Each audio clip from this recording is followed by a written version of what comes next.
Welcome to the Field Vision YouTube channel, special March edition of Football Madness. I'm Sasha Bushgood, Director of Growth for Field Vision Sports, joined by Felix Johnson. Felix, how you feeling? I'm feeling pretty fantastic, my friend.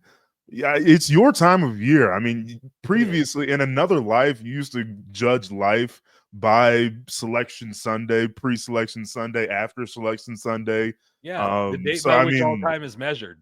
exactly. There you go. I mean, so I think it's kind of interesting. I mean, obviously we've been covering football mostly for the last year, so I mean, it's just kind of shifted your life a little bit. Yeah, this is going to be fun. I just get on and wax poetic about some college basketball with you and tie it into the NFL a little bit. So here's what we're going to do. Um, First of all, thanks for joining us.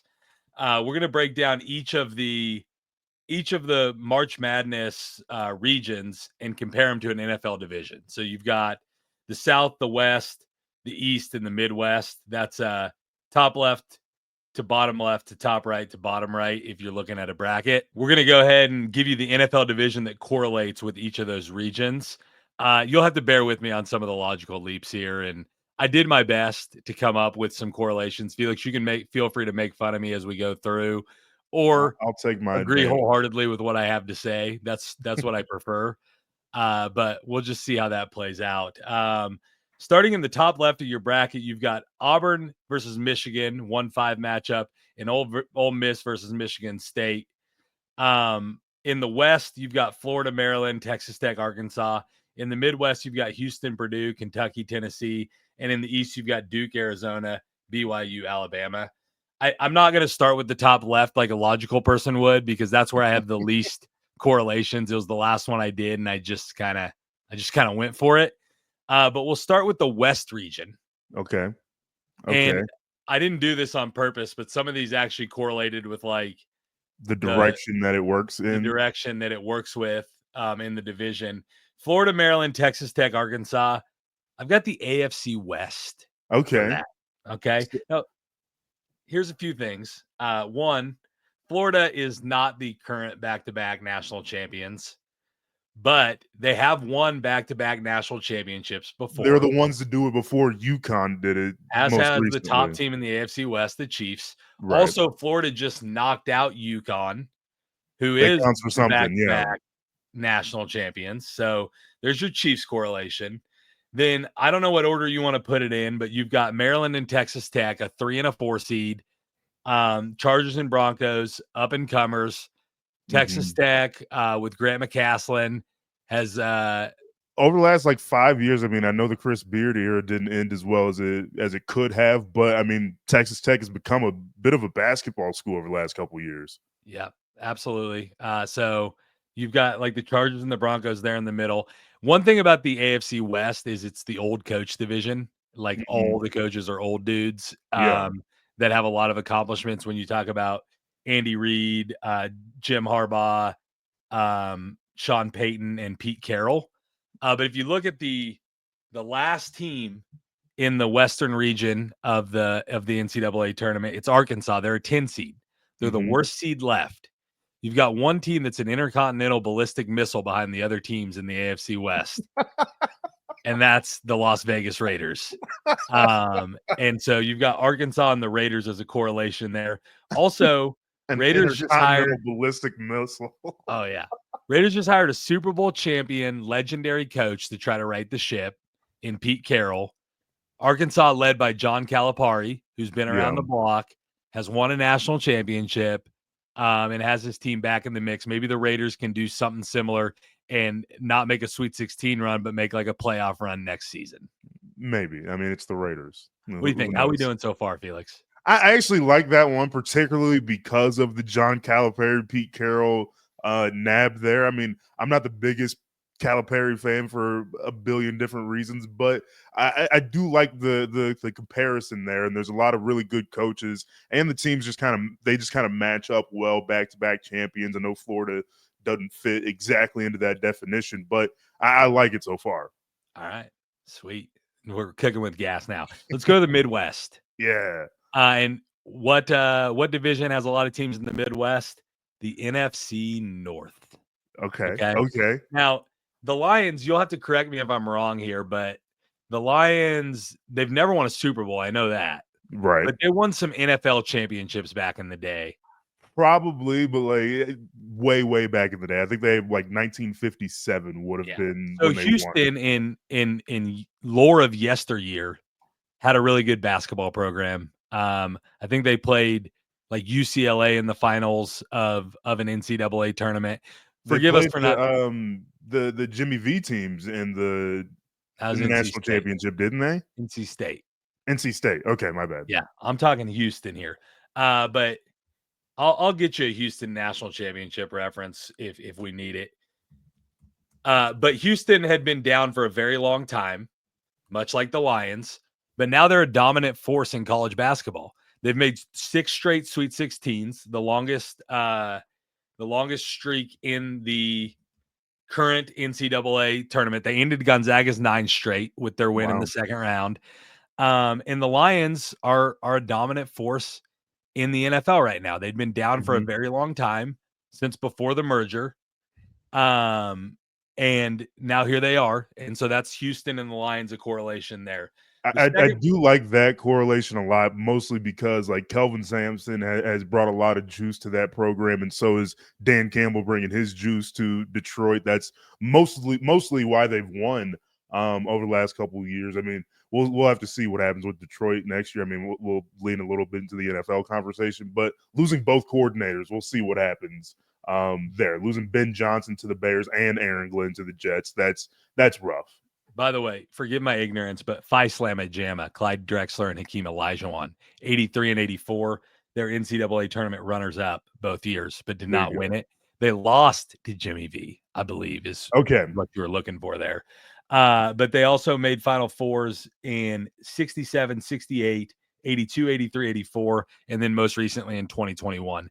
Their ascension, their return to glory has been going on for a few more years than what Detroit's has at this point. But it's my best shot there. All the 1 seeds in this year's tournament are pretty even. Like you could see any of the 4 winning the NCAA championship, and they're all still left, which made this exercise a little bit harder because it's like if there was some of the 1 seeds out, then you could look for a weaker division and make that a comparison. But I didn't really have that option.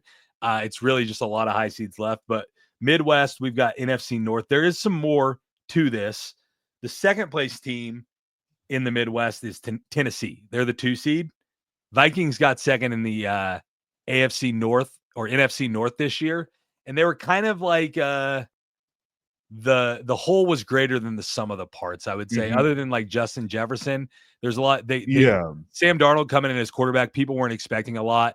Tennessee lost Dalton Connect off of last year's team, but they came back and they played tenacious defense and just kind of were still good this year when people thought they might fall back by the wayside a little bit. And so I see that correlation between the Vikings and the Volunteers. And to make that point even further, looking at Minnesota's defense this year, Brian Flores and everything that defense was this year, a lot of that team was new. And so, I mean, just coming together, kind of figuring it out without having a star defensive end or middle linebacker or whatever it is to build their team around. And they were just a really, really good, great defense at times. Yeah. But wait, there's more. Ooh. A team that kind of got lost in the shuffle of the SEC this year was Kentucky. They're a 3 seed, but there was 4 SEC teams that got 1 or 2 seeds. So they were still kind of down the pecking order there. And if you look at the NFC North, it was a really strong division. And so the Packers were good all year, but they couldn't really compete with the Vikings and the Lions. They ended up getting 3rd in their own division, but still made the playoffs.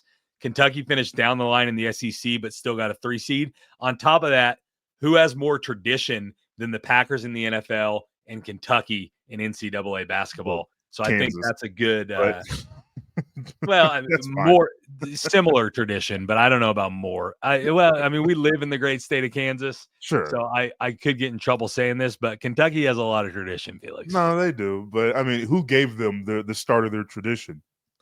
Halstead, Kansas, Adolph Rupp. Exactly. You're welcome, Kentucky. You're welcome, all listeners, for knowing that Adolph Rupp's from Halstead, Kansas now, because I'm sure That's They that's needed a to know. tidbit There, that there's a lot of there's people don't. one specific reason why me and you know where Adolph Rupp is from. Yeah, the Rupp Invitational. Let's go. Aren't you a little sad that we didn't get to call those games in mid-January this year in I'm Halstead, Kansas? fine. I'm fine with it. I'll be okay.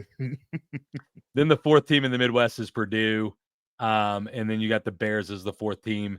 I don't have a great correlation there. Yeah. But the Bears are way behind those other three as of now. And I think Purdue's probably behind the other three in the Midwest right now. They lost Zach Edey off last year's team, but they're Mhm. playing good ball. They Yeah, they were could a one surprise seed for Houston, like no doubt about it. they were a one seed for like the 2 or 3 previous years before this last year, and I guess you could say with the Bears, like on the macro level, historically, they're the Chicago Bears. They have a lot of history with them, but things have been rough for the last 20 years. All right. You ready for this? Yeah. Go to the top right of your bracket. Go to the East region. Okay. You've got Duke versus Arizona and BYU versus Alabama. We'll start at the bottom. BYU has had a good season, but I think they're a notch below these other four teams. Although BYU and Arizona both come out of the Big 12, they're more similar than people think. And BYU won a lot of games down the stretch in the Big 12, but I'm just going to correlate them over to the Giants and put them down there. And then that puts Cowboys got third in the NFC East. Arizona is the third highest seeded team left in the East region. They both got national championships in the 90s and haven't done a whole lot since. So, sorry, the That's Cowboys won probably Super Bowls in the 90s. Arizona won a national championship in the 90s. But so, and there's quite a bit of tradition there in both places, and I kind of see those programs being a little similar.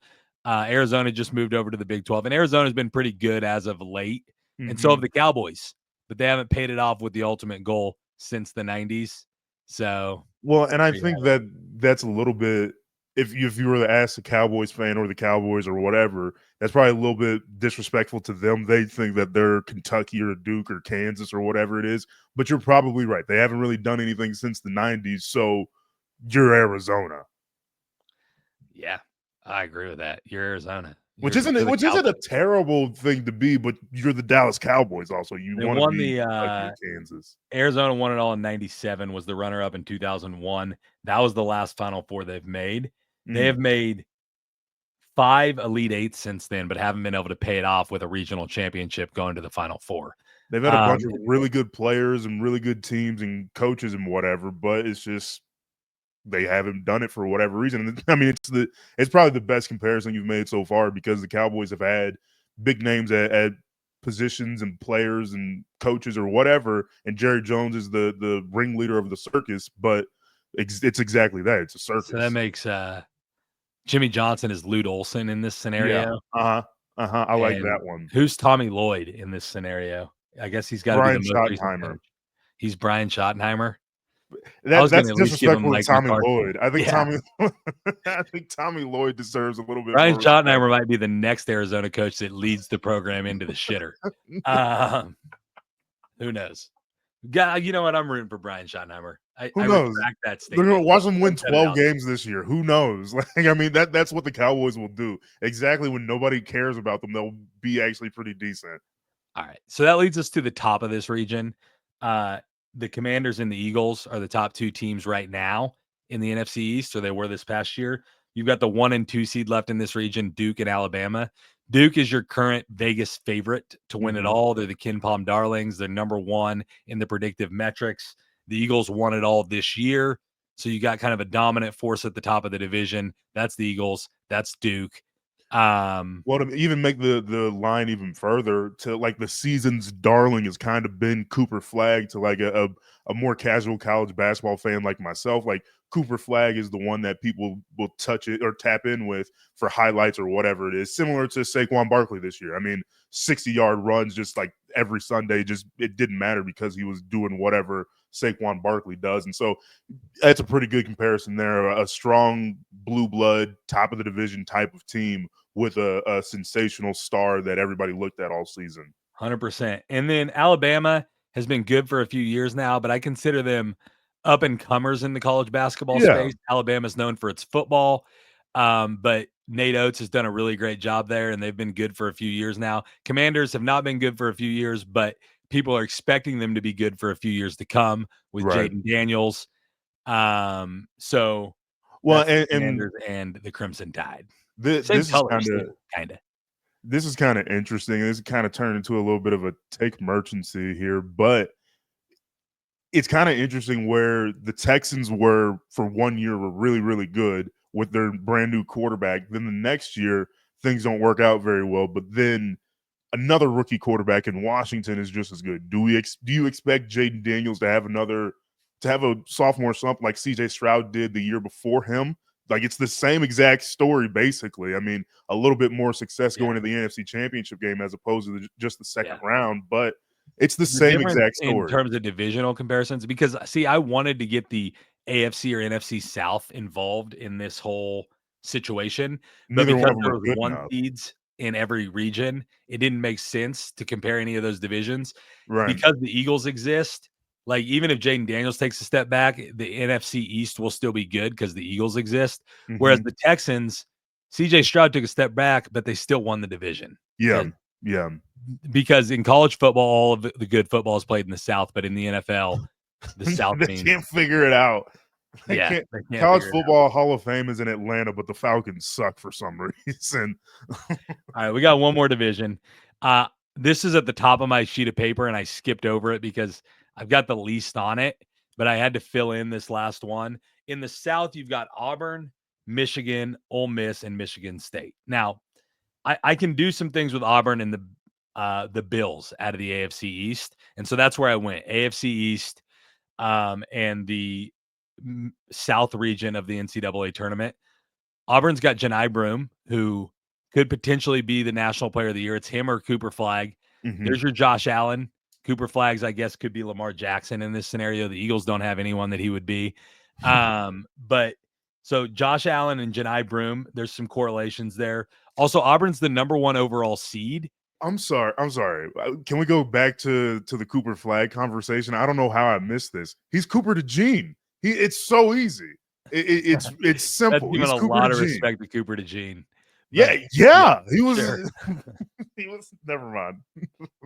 No, go ahead. You can say it, Felix. He was the top rated corner in football. No, he wasn't. Cooper Flag, man. I tell you what, that guy can ball. But anyways, Auburn was the number 1 overall seed in this tournament because of what they accomplished during the year, but they Mhm. weren't the favorites to win it all. And I think you look at the Bills and like they they did a lot of great things in the regular season, but people expected them to lose to the Chiefs in the playoffs Yeah. just because it's happened so many times before. And so I Well, can it see a might little even bit be like there. the Bills in 2023 where they're hosting Kansas City, where they're the top overall seed, or they Baltimore was the top overall seed, excuse me. So it might have been like Baltimore last year. They're the top overall seed, but probably not expected to win it all because Kansas City's coming to town. All right, and I'll do something here. There's a big gap between the Bills and the rest of this division, in my opinion. You got the Dolphins, Jets, and Patriots. I see something similar here in the South region of the NCAA tournament. I'm not in love with Michigan State. They were good and they got a 2 seed for a reason, but I don't think they have the high end talent that these 1 seeds have. And then Michigan and Ole Miss, whatever, whatever, like the Jets and the Patriots. So I'll Figure it say out.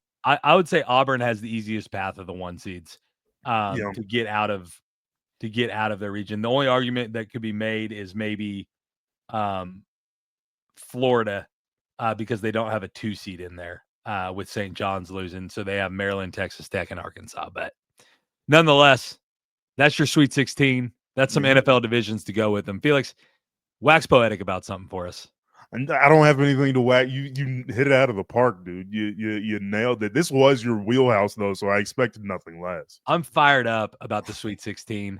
I'm I had Iowa State in the Final Four, so my bracket was going swimmingly up until that point. I lost them, but I still have Houston and Florida alive to meet in the Mhm. national championship with Florida as the champion. I still got an outside shot to win my bracket.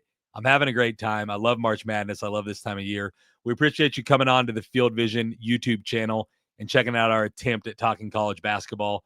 We'll see you next time. Thanks for listening.